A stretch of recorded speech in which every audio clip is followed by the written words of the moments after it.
Welcome back to Doc Hobby 2020. I am here with another video on Staphylococcus.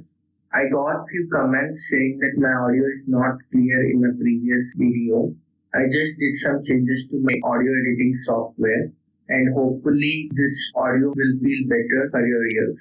Before moving on to the topic, let's make ourselves a promise that we take medicine only after our doctor prescribes it. And our topic for today is staphylococcal scalded skin syndrome. In my previous video, I started describing topic and I ended it with a case scenario. Here, I am starting with a case scenario and we will go in more detail about the topic as we proceed. Judge which is better and let me know in the comment section below. So here we have a case scenario. Doctor received a call from emergency and a 5-year-old girl has come with a rash. She is febrile, dehydrated. When doctor heard this from his intern, he told intern to inform nursing staff to start patient with ringer lactate 20 ml per kg bolus and apply mupirocin on the lesion. Intern described the rash as red, warm, macular, diffuse, tender, wrinkled in appearance, extending from thigh to abdomen with ill-defined bullae. Doctor examined the patient. He noticed the vestibule of the patient is inflamed. He instructed to get a nasal swab done for culture and sensitivity and send the patient for chest X-ray. He wrote a battery of investigations in his progress sheet. The X-ray turns out to be normal. Doctor asked the nurse to start on Nafcillin. Then he was told that child has a habit of nose picking. He once again went to the child and he observed the nails of the child. They are long and poorly mating. He asked intern to elicit Nikolsky sign.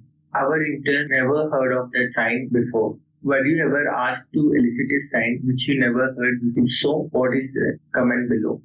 Doctor revealed that he is suspecting a syndrome called staphylococcal epidermal necrolysis or staphylococcal scalded skin syndrome or Ritter's disease or Ritter von Ritter-Stein disease. The infection is in the vestibule. There are many infective foci.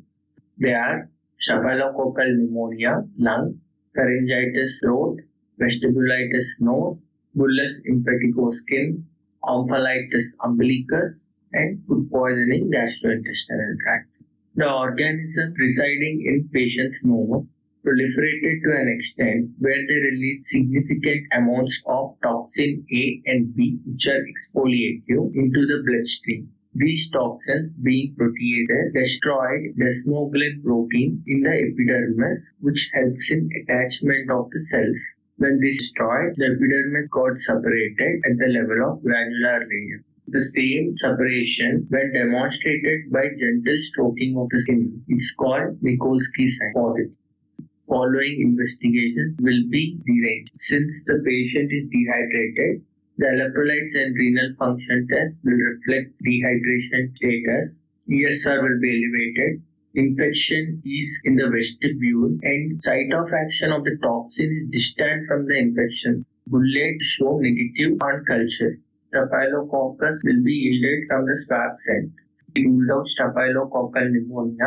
Biopsy shows epidermis is separated at the level of granular layer. Differential diagnosis: toxic epidermal necrolysis.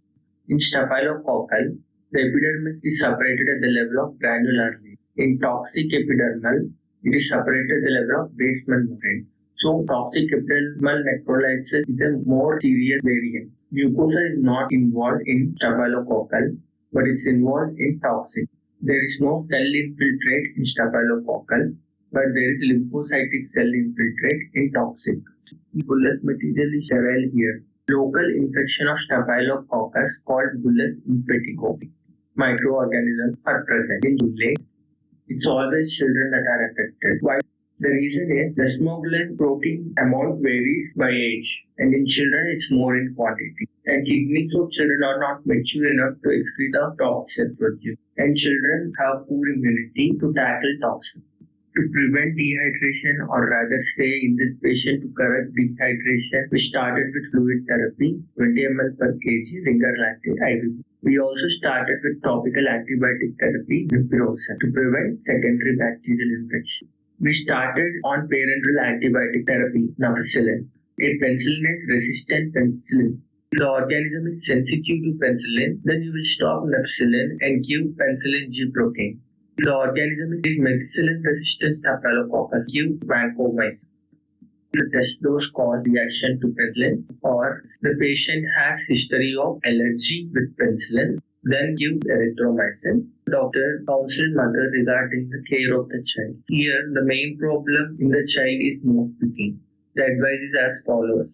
Don't elect child or don't scold child. Tell her softly that it's not good habit and it will cause problem. Keep tissue papers nearby so that she'll rather use them to blow or clean the nose instead of using finger. And keep her nails short. And whenever you are using a nail grooming kit, especially in case there is sharing in the family, it should be cleaned properly, and then you make her wash hands often, especially before eating and after handling the nose. And make sure whenever she washes her hands, she washes even under surface of her nails. If similar case scenario comes to your emergency, how will you manage? Please mail me pictures of different types of rashes you encountered in your clinical practice. And please comment whether there is any improvement in the audio compared to the previous video. Please comment on any improvements I can make. Please share the video to the relevant. Like the video, subscribe my channel so that you don't miss any new video. Thank you very much. See you soon in next video.